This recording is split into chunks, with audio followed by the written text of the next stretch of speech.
नमस्कार, सरोजिनीज किचन कलाकृतीमध्ये तुमचं सर्वांचं खूप खूप स्वागत आहे। मकर संक्रांती हा सण जवळ येत आहे, तर सर्वप्रथम माझ्याकडून तुम्हाला मकर संक्रांती सणाच्या खूप खूप शुभेच्छा। आज मी तुमच्यासाठी खास घेऊन आले आहे मकर संक्रांती स्पेशल रेसिपी, आणि ती म्हणजे गुळ पापडी।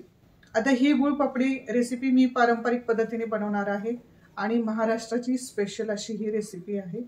ही गुळ पापडी हिवाळ्याच्या सीजन मध्ये किंवा थंडीच्या सीजन मध्ये आवर्जून बनवली जाते। मकर संक्रांतीला सुद्धा ही रेसिपी बनवून हा सण साजरा केला जातो। तर सुरुवात करूया आपण रेसिपीला। गुळ पापडी बनवण्यासाठी आपली ही पूर्व तयारी करून घ्यायची आहे।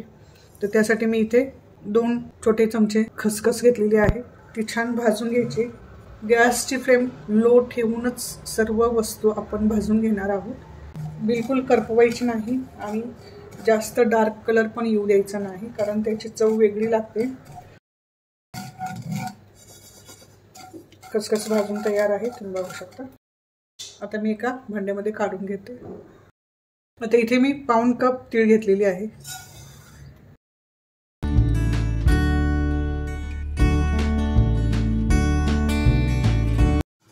आता तीळ सुद्धा छान हलक्या गुलाबी कलर वरती भाजून घ्यायचे आहे। मगज म्हणजेच मेलन सीड्स घेतलेले आहेत, ते थोडेसे घालून घेते। ती थोडीशी गरम झाल्यानंतर मी हे सीड्स घालून घेतलेले आहेत। रॉ पंपकिन सीड्स आहेत।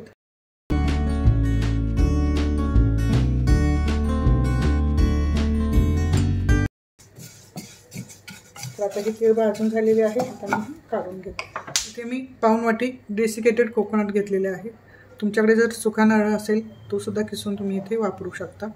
तर आता ही सुद्धा छान सोनेरी कलर वरती आपण भाजून घ्यायची आहे। नारळाचा खिस पटकन भाजला जातो, त्यासाठी सतत असं ढवळत राहायचं आहे, जळू द्यायचं नाही।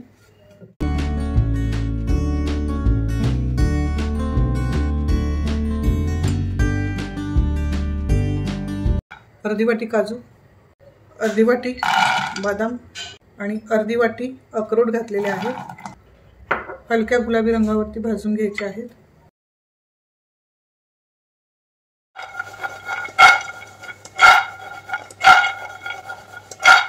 काजू बदाम सुद्धा आपले छान भाजून झालेले आहेत, काही थंड होऊ दे। पूर्ण कोरडं असलं पाहिजे आपलं हे मिक्सरचं भांडं। आणि इथे पाऊण वाटी डिंक घेतलेला आहे, खाण्याचा डिंक, तुम्ही बघू शकता। अतिशय छान पौष्टिक असा हा डिंक असतो आपल्या आरोग्यासाठी। थंडीच्या मोसममध्ये तर डिंकाचे लाडू आवर्जून खाल्ले जातात। डिंकाच्या ऐवजी जर तुम्ही जाड पोहे जर वापरले तळून तरी सुद्धा चालतं। कमरेचं दुखणं असू दे, गुडघ्यांचं दुखणं असू दे, यासाठी डिंक अतिशय उपयुक्त असं आहे। तर आपण डिंक मिक्सरच्या भांड्यामध्ये घालून थोडासा बारीक करून घ्यायचा आहे। खोलून बघूया। फाईन पावडर नाही झालेली, तुम्ही बघू शकता। अतिशय असं रवाळ असं हे टेक्स्चर ठेवलेलं आहे मी। भाजलेली खसखस, तीळ, पंपकिन सीड्स आणि मेलन सीड्स हे भाजून घेतलेले आहेत, ते सुद्धा इथं मिक्सरच्या भांड्यामध्ये घालून आपण इथं बारीक वाटून घेणार आहोत। जास्त बारीक नाही वाटायचे, दरदरीत ठेवायचे आहे।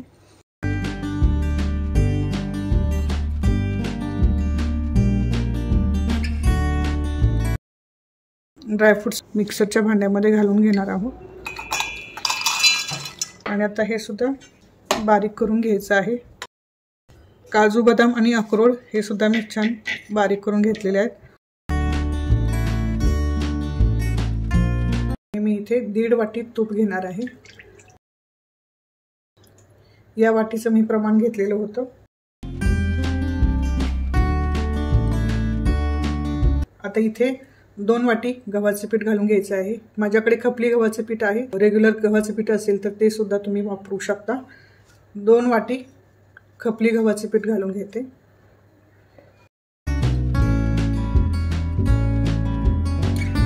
छान मिक्स करायचं आहे।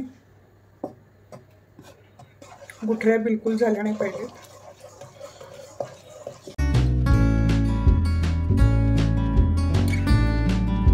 तुपामध्ये गव्हाचं पीठ आपलं मिक्स झालेलं आहे, तुम्ही बघू शकता। गुठळी अजिबात झालेली नाही। डार्क गोल्डन कलर वरती आपण हे गव्हाचं पीठ छान भाजून घेणार आहोत. भाजताना गॅसची फ्लेम लो ठेवायची आहे.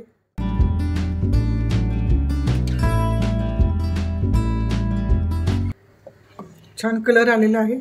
बारीक केलेलं हे डिंक आहे.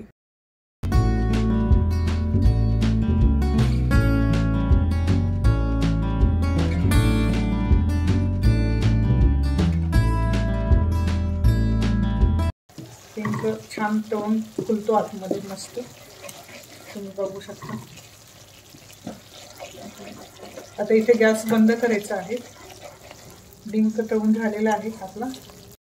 डेसिकेटेड कोकोनट जे आपण छान भाजून घेतलेलं आहे सोनेरी कलरवरती, आणि ते छान मिक्स करून घ्यायचं आहे. तीळ, खसखस, मेलन सीड्स आणि पंपकिन सीड्स हे बारीक करून घेतलेले आहे, ते पण इथे घालून घ्यायचं आहे. गॅस बंद करायचा आहे. फक्त छान मिक्स करून घ्यायचे. ड्रायफ्रुट्स घेतलेले होते, बारीक करून घेतलेले आहेत, ते पण इथे घालून घेते.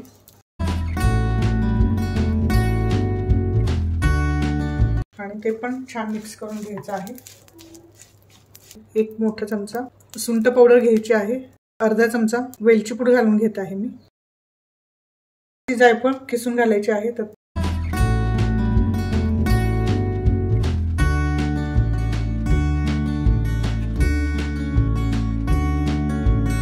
हे सर्व मिश्रण छान मिक्स करायचं आहे.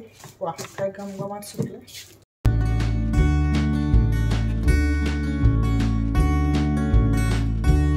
दीड वाटी गूळ घालून घेते. गुळाचं प्रमाण कमी जास्त करू शकता. गूळ मेल्ट होईपर्यंत हलवून घ्यायचं आहे. आता हे मिश्रण गरम असतानाच ताटावरती पसरवून थापून घ्यायचं आहे आणि त्याच्या वड्या पाडून घ्यायच्या आहेत. इथे मी एक प्लेट घेतलेला आहे आणि या प्लेटला आपण ग्रीस करून घेणार आहोत तुपाने.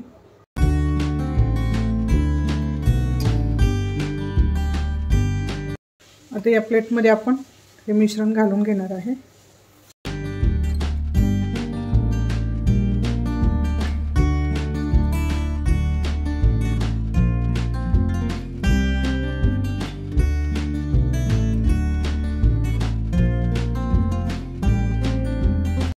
असं वाटीने तुम्ही छान थापून घेऊ शकता.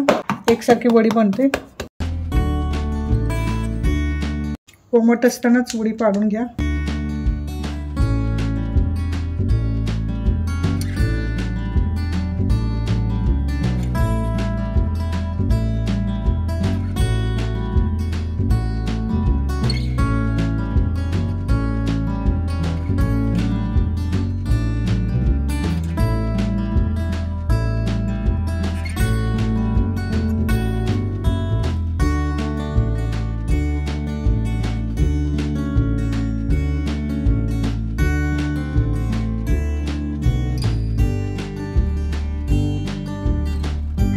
हे मिश्रण कोमट असतानाच याचे लाडू वळून घ्यायचे आहेत.